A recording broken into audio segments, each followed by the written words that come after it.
Missing children, what happened? When I was 16, I got into a fight with my mother about how to properly load dishes into a dishwasher. Actually, she yelled a lot and I failed to react. They were dishes, who cares? At that point in my life, she was running her own business and my father was working full time. So all of the chores in the house were being done by me personally anyway, and at that point I had been loading the dishwasher incorrectly for the better part of 6 years and felt it didn't matter if she thought it was wrong now. Well, I decided that telling her that was the way to end the argument. As you can probably predict, it did not. She threw me out of the house. In typical teenage fashion, I told her if she threw me out then I wasn't coming back. At that point she had escalated to white-hot rage and said something like, "We don't want you here anyway." Well, that was all I needed. And really she should have been paying better attention to me. See, I had gotten a job as soon as I had turned 14 and I had purchased my own car. I had been buying my own clothes and things for years with money from that job. I left and could honestly say that I hadn't taken anything from the house that I hadn't personally paid for. To that end, I left my cell phone on the table. They had no way to get in contact. So, hours later when my mother's anger faded and she realized that she had just thrown her 16-year-old child into the streets over the dishes, she called the police. Well, the police showed up and heard her out. They put out the details on my car to try and find me, but they told her that since I had a car and clothes and had my own bank account and I had been gone for hours, there was no guarantee that I was even in the state anymore. They really only started looking so soon as a favor to my mother.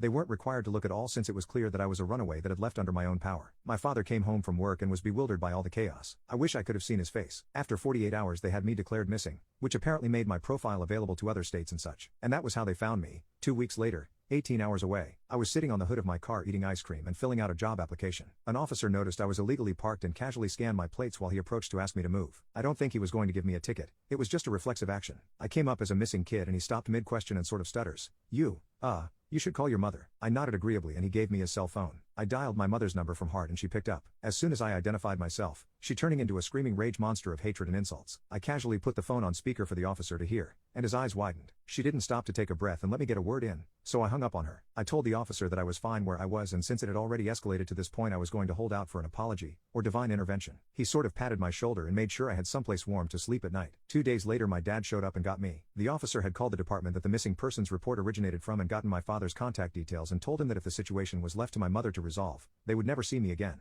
I agreed that it was for the best.